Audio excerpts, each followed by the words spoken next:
Well, Pete, thanks for joining us today. Thank you.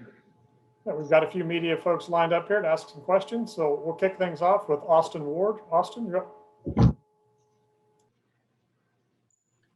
Pete, what's it been like to play alongside Justin Hilliard these last couple of weeks? And you've known him a long time and everything he's been through. How much does he mean to your unit?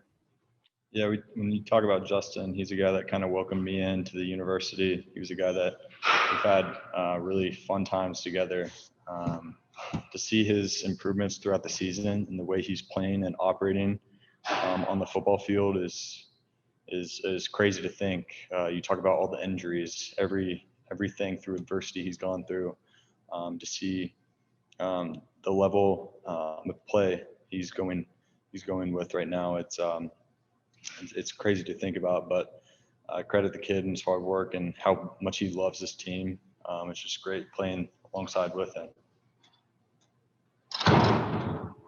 Next up is Griffin Strong. Griffin? Hey, Pete. I'm wondering what you guys have seen from Mayan Williams in the back half of the season. I think some people might have been surprised to see him, get some huge carries in the Sugar Bowl, in the Big Ten championship game, to kind of jump a couple guys on the depth chart. What have you guys seen from and how his game has evolved?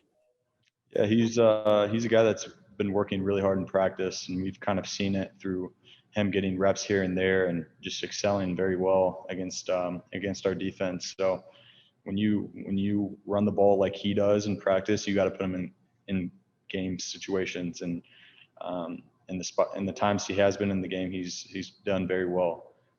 If he continues to keep practicing as well as he has been and being that contributor for the offense, and to be a really big backup spot, then he's going to keep excelling in the game. Next up is Nathan Baird. Nathan?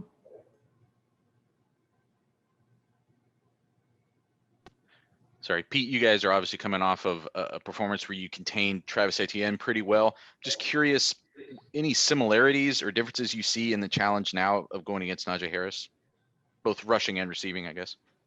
Yeah, so they compare pretty close. They're both two of the top backs in the country. The thing to look more about Najee Harris, he's more of a physical guy, but then we have certain things to prep for that. The guys are a little bit different, but as long as we do what we did for Etienne, then I think we'll be very good stopping him. Next up is Pat Murphy. Patrick? Pete, throughout the year, this linebacking crew has gotten a lot of praise, but I think it's really increased these last few weeks. The Alabama guys we talked about earlier, we're talking about your guys' athleticism and whatnot.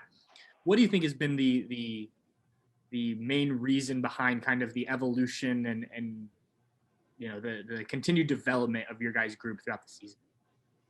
I just think that we are a group of guys that love the game of football. Our knowledge for the game increases every single day, and our communication has increased so much to this point where you can put a lot of things in the linebackers, and we're willing to get everything done.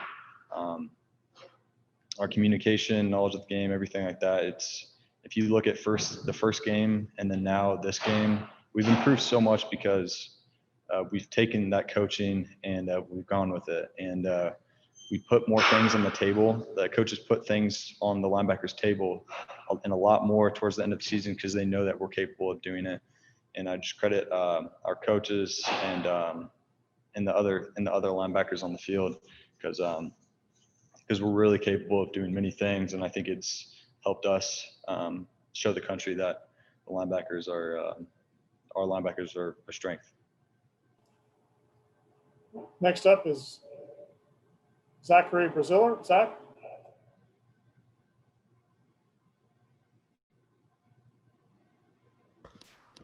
Pete, you look at the year that Harris had, it seems like he's almost underrated because of all the talent they have. You mentioned similarities to Etienne, but what really stands out about him and why he's been so successful? I think that they have a great game plan on offense to get him the ball in a variety of ways. Their offensive line, I credit them a lot. But but he's very patient. He's a very patient back, and he finds the holes. And it might look cloudy at sometimes, but then you see him get 6, 7, 8 yards when he should have gotten 0. He's a very good back. He's good at making you miss, and they just do a very good job utilizing him in the run-in pass game to make him a real threat from a defensive perspective. Next is Kyle Nedenry. Kyle?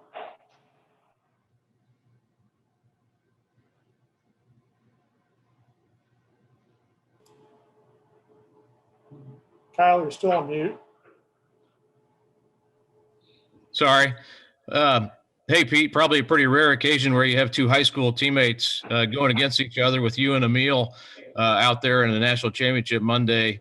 Just what are your memories going against Emil in practices and what makes him such a special player?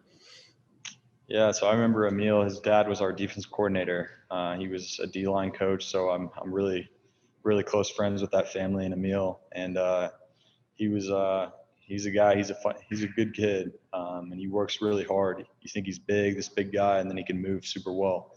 It's going to be fun playing against him because I never envisioned playing him. But I'm excited, and I'm ready to get after him. We've talked a little bit, so we're ready to get after each other. All right. Next is Tim May. Tim? Pete, how crazy is it as you sit here in January? This is the game you guys wanted to get to way back in February of a year ago, and all you've been through and stuff. I know you've still got one more game, but to get to this game, your parents fought for it, etc. Have you had? I know you've reflected a little bit on maybe how this has come to fruition, 1 versus 2, Alabama, Ohio State, just like a lot of people thought it would be in the first place. Yeah, you just think of everything that we've gone through to get to this point. Coaches continue to talk about it day by day throughout the weeks of practice, but going back to Zoom meetings and sitting as a team meeting, telling us that our season's canceled, to all the practices that we've put in as a team, the fact that we've stayed together and united together as a group so well, and the brotherhood that it's shown, I credit the guys, and we're just thankful to be in the position that we are in right now. But a lot of reflecting in positive ways, going back to many things to get us to this point now.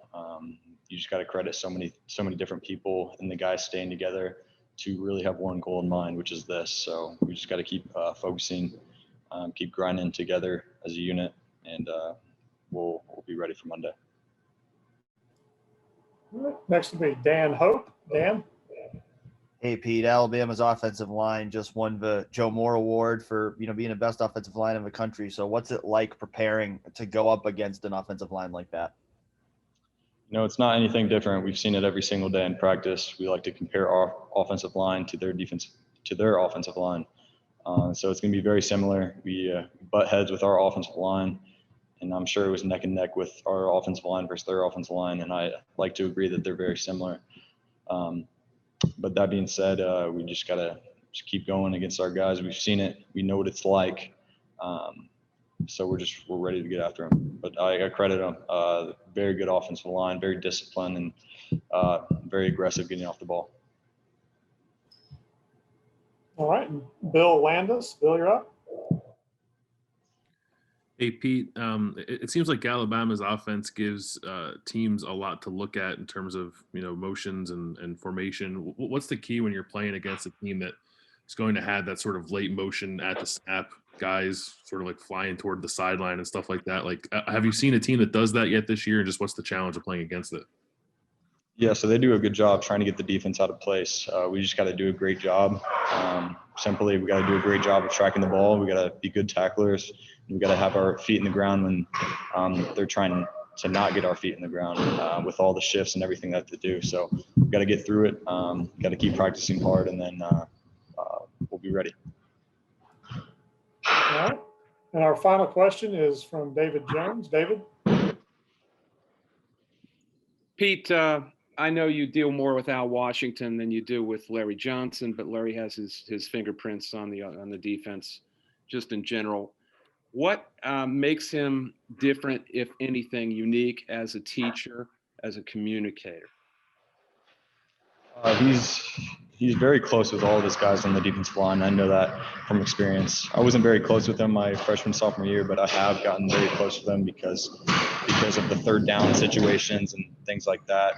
But he's a guy that really gets close with his players, and you got to build up trust with him. He's not a guy that he's just going to love you right when you get here. He's going to be a guy that takes a lot of trust to get him to like you, to know you, so you can go out and execute. And that's what you got to do, is you got to execute to get on his good side. And he's just a great coach. And as you can see, he's produced a lot of guys at the next level, but he's a really good coach to have. His knowledge of the game has translated to me personally to help me be a better player. But yeah, he's an excellent coach, just a great guy to be around, although I'm not around him as much as Al Washington. All right, Pete, thank you very much for your time today. Best of luck, and we'll see you in Miami. Thanks for watching. Be sure to click on that subscribe button so you don't miss a single thing, and come visit us over at BuckeyeGrove.com for all the best Ohio State information on the web.